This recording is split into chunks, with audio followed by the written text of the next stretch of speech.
حضرت بابا فرید کے پیر خواجہ قطب الدین اتنا عروج پایا اس شیخ کامل نے کہ وقت کا بادشاہ بھی مرید ہو گیا. سلطان شمس الدین التمش مرید تھا، دلی کا بادشاہ بھی مرید تھا، اجمیر کا بادشاہ خواجہ معین الدین صاحب کا مرید نہیں ہوا، نہ پاک پتن کا بادشاہ بابا فرید کا مرید ہوا، لیکن خواجہ قطب صاحب کو اللہ نے یہ عظمت بھی دی. یہ شان ہے نا، اگرچہ صدقہ سارا خواجہ معین الدین کے قدموں کا ہی تھا، لیکن دلی کا بادشاہ مرید ہوا، اور اتنا اعلیٰ مرید ہوا کہ جب خواجہ قطب الدین صاحب کا وصال ہوا تو 3 شرطیں لگائی تھی. فرمایا میرا جنازہ وہ پڑھائے، جب سے توبہ کیا پھر اس کا سینے بد حرام کے لیے نہ کھلاؤ، اور جب سے توبہ کیا پھر لقمہ حرام اس کے گلے سے نہ گزراؤ، اور جب سے توبہ کیا پھر کبھی نماز تہجد بھی قضا. بڑے بڑے صوفی میری طرح کے گردن جھکا کے کھڑے ہو گئے. 7ویں صف سے دلی کا بادشاہ نکل آیا، کہنے لگا پیرا ساری زندگی میں نے پردہ داری سے عبادت کی تھی، تو جاتی دفعہ مجھے بے نقاب کر گیا ہے. اتنا بڑا انہوں نے شخص تیار. اور حال یہ تھا، لوگ کہتے ہیں کہ فلانا آدمی امیر آدمی ہے تو حضرت صاحب کا تعلق پیر صاحب کا تعلق زیادہ ہے، تو اس کی امارت نہ دیکھ، کبھی کبھی اس کی پرہیزگاری بھی دیکھ، اس کی خدمت گزاری بھی دیکھ. خواجہ قطب الدین صاحب پہ بھی الزام لگتے رہے. ایک الزام یہ بھی لگا کہ قریب چلے گئے. ہوا کیا، جب بادشاہ مرید ہوا تو کہنے لگا حضرت جی میں نے بادشاہی نہیں کرنی، میں نے اب خانقاہ میں رہنا ہے. تو فرمایا بیٹا تو چھوڑ دے گا تو کوئی ظالم بیٹھ جائے گا. تو حضور پھر کیا حکم ہے؟ فرمانے لگے تو نے کرنی ہے. تو کہا حضور آپ وہ کہاں ہوتے ہیں، میں کہاں ہوتا ہوں، ڈیلی نہیں لگتا. تو آپ فرمانے لگے میں ڈیرا اٹھا کے تیرے قریب لے آتا ہوں. خواجہ صاحب 1 کلومیٹر کے فاصلے پر ڈیرا اٹھا کے لے آئے. فرمانے لگے میں تیری تربیت کرتا رہوں گا، تو مخلوق کا بھلا کرتے رہنا. صلی اللہ علیہ، تو حضور کی امت کا اللہ اکبر، وہ قریب. اس وقت بھی لوگوں نے بڑی باتیں کی کہ دیکھو جی بادشاہ تھا نا تو پیر صاحب ہی نیڑے آ گئے. لوگ دیکھتے نہیں کہ اصل بات کیا ہے. خیر وقت گزر گیا، بادشاہی مرید ہو گیا، تو پھر دلی سارے میں اسلام، اتنا عدل انصاف. ہندوؤں کو بات پسند نہ آئی، انہوں نے کچھ مسلمان خرید لیے. سلطان شمس الدین التمش بیٹھا ہے دربار میں، جاگ رہے نا آپ لوگ سب، کہیے صلی اللہ ہو. بڑی غور سے سننے والی بات. ایک دن سلطان شمس الدین تمش دربار میں بیٹھا ہے، قاضی عدالت بھی بیٹھے ہیں، مقدمات سنے جا رہے ہیں. باہر سے رونے کی آواز آنے لگی، چیخنے چلانے کی. بی بی بہن کر رہی کیا ہو گیا کیا ہو گیا. وہ ٹال لگے ہوتے تھے بادشاہوں کے، وہ بجنے لگے، زور ہونے لگا. بادشاہ نے کہا اس فریادی کو جلدی بلاؤ. وہ اندر عورت آئی تو چیخ چیخ کے رو رو کے اس نے اپنے کپڑے پھاڑ پھاڑ کے برا حال، 2 مہینے کا بچہ. لوگ اس کی آہو زاری پر اس کی طرف متوجہ. بی بی کیا ہوا، پانی پلاؤ بٹھاؤ، یہ کیا ہو گیا. کہنے لگی لٹ گئی، عزت برباد ہو گئی، تباہ کر دی گئی. میں کیا ہوا؟ کہنے لگی بادشاہ ایک شخص میرا غیر شرعی خامند بنا، پھر مجھے حمل ہوا، پھر میری گود میں یہ بچہ ہے 2 مہینے کا. اب گئی ہوں تو وہ کہتا ہے کہ میرا تو تیرے سے تعلق ہی کوئی نہیں. بادشاہ کہنے لگے یہ سلطان شمس الدین تمش کی جگہ ہے، اور میں نے رسول اللہ صلی اللہ علیہ وسلم کے دین کے مطابق حکومت استوار کی ہے. کون ہے جو تیرے ساتھ؟ ابھی گردن نہ کاٹ دوں گا، بات کر کون ہے. کہنے لگی تو کچھ بھی نہیں کرے گا، کوئی کچھ نہیں کر سکتا. لوگ کلمے چھوڑ کے بیٹھ گئے، توجہ ادھر ہو گئی. پراپوگنڈے بڑا اثر کرتے ہیں معاشرے پہ. رنگ ایسا عجیب ہے، انداز ایسا عجیب ہے. فرمایا بات تو کر. اس عورت کی آواز گونجی تو حالات ہی خراب ہو گئے. کہنے لگی بادشاہ حوصلہ پیدا کر سننے کا. کہا تو بات کر. کہنے لگی میرے گود میں جو بچہ ہے یہ قطب الدین بختیار کاکی کا ہے، یہ تیرے پیر کی ناجائز اولاد ہے. اٹھاؤ، پروفیسر سلیم چشتی نے PhD کی ہے، وہ لکھ رہے اس واقعے کو. تیرے پیر کا ناجائز بچہ ہے. ہاتھ کانپنے لگے بادشاہ کے. کہنے لگے یا اللہ کبھی تو قیامت برپا کر دے تو معاملہ ٹھیک ہو جائے، میں تیری زبان کھینچ دوں گا تیری گرد. تو نے بات کیسے کی؟ کہنے لگی میں نے کہا تھا نا تیرے اندر حوصلہ نہیں، میری عزت تار تار ہو گئی اور تو پیر بچا رہا ہے. اللہ اکبر. سلطان شمس الدین تمش آسمان کی طرف دیکھ کے کہنے لگے مولا مجھ مجرم کو جس کی برکت سے اٹھا کے تو نے مسجد میں پہنچایا آج مجھے تو نے کس امتحان میں ڈال دیا یہ کیا رنگ تو نے زندگی کا بنایا ہے کہنے لگی بلا اسے اڑاب گردن اللہ اکبر خواجہ قطب الدین بختیار کاکی ذرا اس جگہ پہ اپنے آپ کو کھڑا کر کے دیکھ میرے دوست جو شخص دلی کے بازار میں نکلے تو دکانیں بند ہو جائیں عورتیں گھروں میں گھس جائیں جس کے نام پر چرچے ہوں دین کے وہ شخص لاٹھی ٹکاتا ٹکاتا عرس منانے آسان ہے ڈھول ڈمکے کر کے گھروں کو جانا آسان ہے پر ذرا ان کی راہوں کا مسافر طبعاً انہوں نے انداز کیا اختیار کیا حضرت خواجہ قطب الدین بختیار کاکی خبر پھیل گئی اتنی شہرت پاکیزگی کی نہیں ہوئی تھی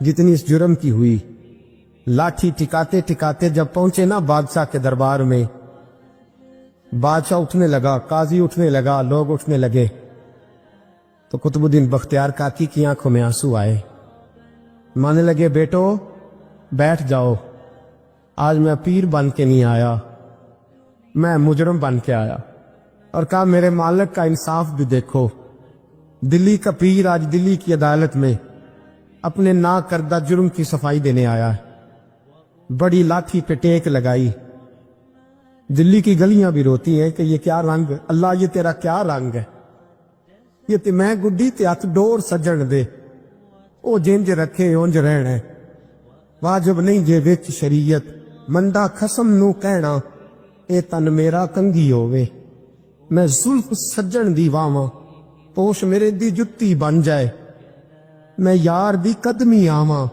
مارو مارو مینوں مار مکاؤ کوئی یوزر نہ پیش لے آواں جے سونا ہی میرے دکھ وچ راضی جے سونا ہی میرے دکھ وچ راضی تے میں سکھ نو چلے ڈاواں یار فریدا کدی بل پے سونا یار فریدا جے کدی مل پے سونا بس پونو رو رو حال سناواں ٹیک لگائی ہے کہنے لگی بی بی بول دے گواہی کہنے لگی بی بی رب جانتا ہے رب کا رسول جانتا ہے پر میں تجھے نہیں جانتا تو کون ہے کہنے لگی اچھا وہ لوگوں کو بھیج کے تہجد کے بہانے پچھلے دروازے مجھے اندر بلانا رب تیرا بھول جانا پھر رونے لگی پھر مکر کرنے لگی مجھے بتائیے ایسا کوئی مقدمہ ہو تو لوگ کیا کہتے ہیں یکدم حالات بدلتے ہیں کہ نہیں بدلتے دلی کا ماحول ہی بدل گیا سارا رنگ ہی بدل گیا عورت تو ہندو تھی اس نے تو جھوٹ موٹ کے کلمے بھی پڑھ رکھے اللہ اکبر خواجہ صاحب پوچھتے گواہ ہے کوئی تیرے پاس تو 4 کلمہ پڑھنے والے کھڑے ہو گئے اللہ کرے کلمہ پڑھنے والے بکا نہ کرے آمین تو کہے وہ کھڑے ہو کے کہنے لگے ہاں ہم نے آتے بھی دیکھا ہے جاتے بھی دیکھا ہے خواجہ قطب الدین صاحب نے نظر عثمان کی طرف اٹھائی کہنے لگے اچھا جو تیری مرضی میں گڈی تے ہاتھ ڈور سجن دے وہ جنج رکھے اونج رہنا ہے واجب نہیں وچ شریعت مندہ خسم نو کہنا کہنے لگے سلطان یار ایک رات کی مہلت نہیں دے دیتا میں سویرے سلطان بھی رک پڑا کہ پیر صاحب میں نوکر اور میں مولتے اچھا حضور جیسے مرضی باہر نکلے خادم کہنے لگا حضور سواری پہ بیٹھ جائے وہ مانے لگے نہیں یار آج پیدل جانا ہے اس دلی کے چونکوں نے مجھے بڑی سلامیاں دی ہے ذرا میں دیکھوں تو صحیح دلی کے بازار میری رسوائی پہ کیا کہتے مجھے ذرا یہ پتھر بھی کھانے دے ان کا ذائقہ بھی پیدل گئے دنیا سو گئی تو دلی کے بادشاہ نے اجمیر کی طرف منہ کیا خواجہ معین الدین حیات تھے بے خبر ہو جو غلاموں سے وہ آقا کیا ہے بے خبر ہو جو غلاموں سے وہ منہ کیا کہنے لگے معین الدین میں کوئی لوارس تو نہیں نا میں کوئی لوارس ہوں کہ یہاں جو میرے ساتھ مرضی ہو جائے تیری مجبوریاں درست مگر تیرا وعدہ تھا ساتھ دینے کا وقت آیا ہے میں کوئی لوارس نہیں کہ اب تو اجمیر میں بیٹھا رہے اور میں دکھ سارا اکیلے برداشت کروں